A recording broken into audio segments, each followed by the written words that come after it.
नमस्कार दोस्तों, बोलिए श्री गुरु रविदास जी महाराज की जय। आज मैं काशी की पावन धरती पर आया हूँ गुरु रविदास जी महाराज जी के 645वें जन्म उत्सव पर। तो यहाँ पर ये आप जो अद्भुत नज़ारा देख रहे हैं काशी का, जब हम छोटे थे किताबों में पढ़ा करते थे तो इसका प्रिंट छप करके आया करता था गंगा तट का, क्योंकि एक जो है ऐतिहासिक धरोहर है और संस्कृति है भारत की। साधु संतों की पावन भूमि भी मानी जाती है, जहाँ गुरु रविदास जी, कबीर जी और महात्मा बुद्ध ने भी यहीं पहला उपदेश दिया था सारनाथ में। तो आप देख सकते हैं ये कितनी अच्छा गंगा का नज़ारा है। और ये सभी लोग हमारे रविदासी समाज के लोग पूरे देश और दुनिया से आ रहे हैं, जो कि यहाँ नज़दीक में ही बाबू जगजीवन राम जी का राजघाट पर बहुत बड़ा बाबूजी ने रविदास जी महाराज का मंदिर बनवाया हुआ है, जिसकी शान व शौकत आलीशान सबसे पहला मंदिर बाबूजी ने यहीं बनवाया था। और ये हमारे सभी गुरु महाराज जी के जो हैं आस्थावान लोग, श्रद्धालुजन यहाँ आए हैं दर्शन करने के लिए गुरु रविदास जी का, तो घूमने के लिए आए हैं। यदि आप यहाँ आना चाहें तो घूमने के लिए बहुत अच्छी जगह है, आपको बड़ा आनंद आएगा यहाँ आने में ना। आप ज़रूर अपने परिवार के साथ भी आएँ या वैसे भी आएँ तो आप ज़रूर राजघाट मंदिर, जो गुरु रविदास जी महाराज का बड़ा भव्य आलीशान मंदिर है, उधर गुरु रविदास पार्क है, यहाँ से 8-10 किलोमीटर की दूरी पर। हम नौका के द्वारा उसके अंदर से आए हैं, हम पूरा आपको नज़ारा दिखाएंगे अंदर का कि कितना यहाँ रस होता है, कितनी भीड़ होती है। दर्शकों नमस्कार, सतनाम, जय गुरु रविदास जी महाराज की। अब मैं आपको विख्यात मंदिर राजघाट मंदिर की तरफ लेकर के चलता हूँ। इस मंदिर का अपने आप में एक बहुत बड़ा इतिहास है और कुछ गुरु रविदास महाराज जी की यादें यहाँ जुड़ी हुई हैं, उनका इतिहास है यहाँ से भी जुड़ा हुआ। और बहुत अच्छा विशालकाय मंदिर है। यहाँ माघ महीने की पूर्णमासी पर बड़ा विशाल मेला लगता है और बहुत संगत आती है। यहाँ लाखों लोग इसके दर्शन करने के लिए आते हैं, क्योंकि जिस तरह से बना हुआ है ना, उसको देखने के लिए और दर्शन करने के लिए सतगुरु जी महाराज जी के यहाँ लोग बड़ी दूर दूर से आते हैं नौका के द्वारा और उधर से घूम घूम के। क्योंकि आपको पता है कि काशी वाराणसी 68 तीर्थों में इसका नाम है। यहाँ बड़े प्राचीन और भी धार्मिक मंदिर हैं। तो गुरु रविदास जी महाराज जी भी इसी नगरी से आते हैं, इसी बनारस के थे। कबीर जी महाराज और महात्मा बुद्ध ने भी यहीं पहला प्रथम उपदेश दिया था। और बहुत सारी चीज़ें हैं यहाँ देखने योग्य हैं। जब लोग यहाँ आते हैं जयंती उत्सव पर सतगुरु रविदास महाराज जी के, तो इधर सभी जगह अपने अपने गुरुधामों पर वो दर्शन करने के लिए आते हैं। तो ये मंदिर भी उन सभी मंदिरों में एक है, बड़ा विशालकाय मंदिर है। जैसे ही हम यहाँ अंदर आते हैं तो ये दोनों तरफ से सीढ़ियाँ चढ़ी हुई है, इधर लेफ़्ट भी राइट भी। और ये सामने बाबू जगजीवन राम जी की मूर्ति लगी हुई है, प्रतिमा लगा हुआ है उनकी याद में। क्योंकि कहीं ना कहीं बाबू जगजीवन राम ने भी हमारे समाज का मान सम्मान बढ़ाने के लिए, ताकि हमारे जो यहाँ समाज में धर्म परिवर्तन जो लोग करते हैं, ये लगा हुआ है बाबू जगजीवन राम जी का। संत शिरोमणि रविदास जी के अनन्य भक्त बाबू जी, गुरु रविदास मंदिर स्मारक संस्थापक व निर्माता, पूर्व उप प्रधानमंत्री बाबू जगजीवन राम जी, जन्म 5 अप्रैल 1908। तो बाबू जगजीवन राम जी इस बात को बड़ा गंभीरता से लेते थे कि हमारे लोगों जो आज तक भारत में धर्म परिवर्तन हुआ है, उनमें सबसे ज़्यादा जो है चमार और वाल्मीकि लोगों ने सबसे ज़्यादा धर्म परिवर्तन किया है। आज क्रिश्चियनों का आंकड़ा देख लो, उन लोगों में कौन है, ठीक है। और सिख समाज में देख लो आप, और भी जो हमारे लोग कभी आर्य समाजी बनते थे, कभी कुछ बनते हैं, कभी कुछ। तो इसी तरह धर्म परिवर्तन करने का सिलसिला जारी है, आज भी है इस देश में। तो कहीं ना कहीं उन्होंने गुरु रविदास जी पर जोर दिया कि गुरु रविदास जी एक ऐसे गुरु हुए हैं, संत शिरोमणि की उपाधि जिनको है, और उनका ज्ञान, उनका भंडार अनेकों संतों ने अपने ग्रंथों में दर्ज किया। गुरु नानक देव जी भी उन्हीं में से एक हैं। गुरु अर्जुन देव जी, जिन्होंने 40 शब्द 1 श्लोक गुरु ग्रंथ साहब में लिखे। तो गुरु रविदास जी का ज्ञान अकथनीय है, उनकी जितनी प्रशंसा की जाए उतनी कम है। वो तो बहुत, ये देखो ऊपर आ गए हैं मंजिल में संत शिरोमणि गुरु रविदास मंदिर। तो मंदिर को जब देखते हैं, पूरे पे पत्थर लगा हुआ है और ये प्रवेश द्वार है। अभी हम आपको अंदर लेकर के चल रहे हैं। ये जैसे ना अपनी अपनी श्रद्धा और आस्था के अनुसार लोग पुष्प अर्पित, क्योंकि एक नियम होता है कि जब हम सतगुरु जी के सामने जाएं तो कुछ ना कुछ 2 फूल मत्था बंदगी के लिए ना आदमी उपहार में और स्वामी जी के अपने स्वागत में गुरु के तो कुछ ना कुछ लेकर के जाता है। और जब भी आप अपने गुरु घरों में जाएं तो कुछ ना कुछ वहाँ डोनेट अपनी तरफ से अपनी श्रद्धा आस्था और अपनी स्वेच्छा अनुसार जो है डालकर ज़रूर आएँ, क्योंकि हमारे गुरु घरों को कोई आमदन या वैसा तो होता नहीं है, तो ये सभी समाज से ही गुरु घर चलते हैं। इसलिए आप सभी लोग जो हैं अपनी ओर से जो है महाराज जी के दरबार में सहयोग भी करें, ताकि उनकी साज सज्जा और उनकी व्यवस्था को सुचारू रूप से देख रेख रखने के लिए जो है वो पैसा वहाँ लगाया जाता है। तो बड़ा अच्छा मंदिर है, आप कभी जाओगे या जिन जिन लोगों ने देखा है तो बड़ा आनंद आता है, मन को बड़ी शांति मिलती है और बहुत ही अपने गुरु घरों में शांति मिलती है। देखिए, हम लोग अपने गुरु घरों में जाते हैं, अपने सद्गुरु रविदास महाराज जी को ही बंदगी करते हैं, उनके नाम नतमस्तक होते हैं, इसलिए हमें दूसरे लोगों का अपमान नहीं सहना पड़ता। आज भी हमारे लोग देश भर में आपने ऐसी घटनाएं देखी होंगी न्यूज़ चैनलों पर और अखबारों में, पेपरों में, प्रिंटों में कि यहाँ फलाने दलित को मंदिर से पीट के भगा दिया, उनको भंडारे से उठा दिया, उनको ये कर दिया, उन्होंने तो शोभा यात्रा में क्यों गए। तो इस तरह की घटनाएं आती हैं। तो इसलिए बाबू जगजीवन राम को सब चीज़ों का पता था। सबसे ज़्यादा देश में उन्होंने सैकड़ों मंदिर बनवाए। अगर किसी राजनेता ने गुरु घर बनवाए हैं तो वो बाबू जगजीवन राम जी ने बनवाए हैं।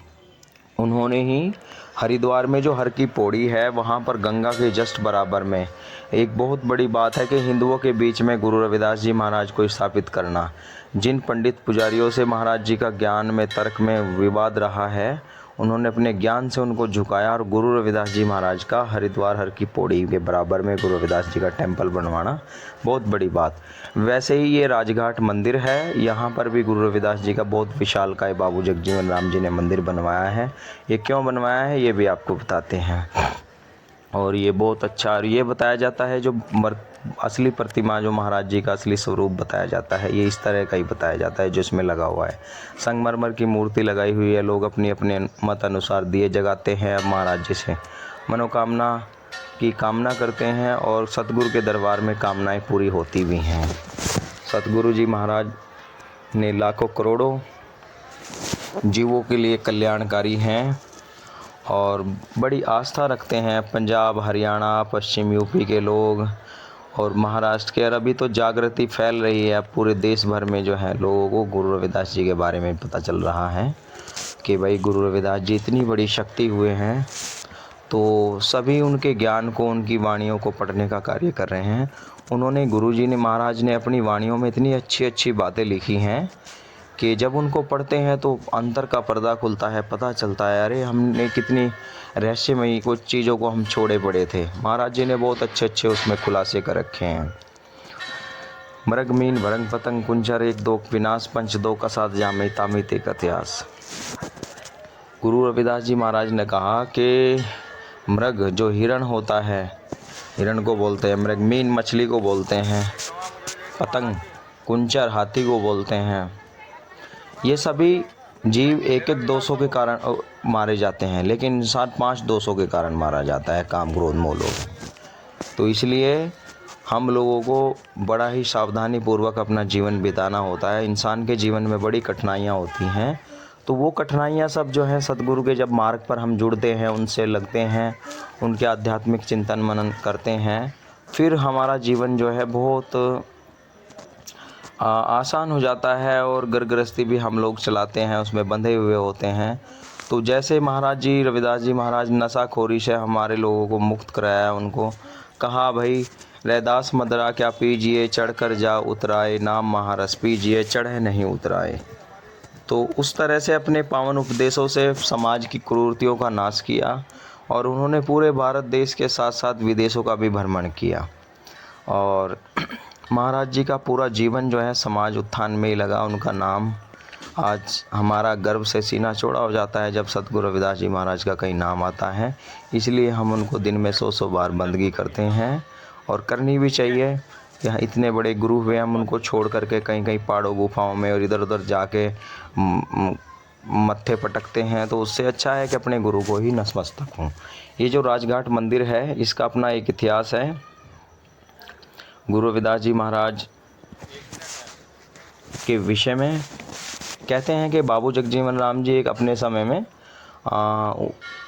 रक्षा मंत्री थे, तो तभी एक उनसे मंदिर का उद्घाटन कराया ब्राह्मणों ने, कृष्ण मंदिर का।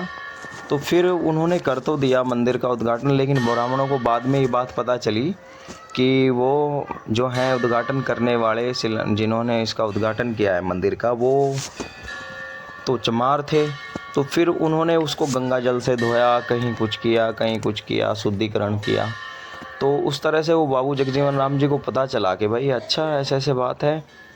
तो उन्होंने फिर ये राजघाट मंदिर बनवाया गुरु रविदास जी का। ये 100 फीट से भी ऊंचा है, बहुत ऊंचा मंदिर है। देखो, आप देख सकते हैं, वो डबल फ्लाईओवर है, उसके नीचे से ट्रेन भी और बसें और ट्रैफिक वाहन भी चलते हैं, और छोटे छोटे आदमी दिख रहे हैं ना आपको।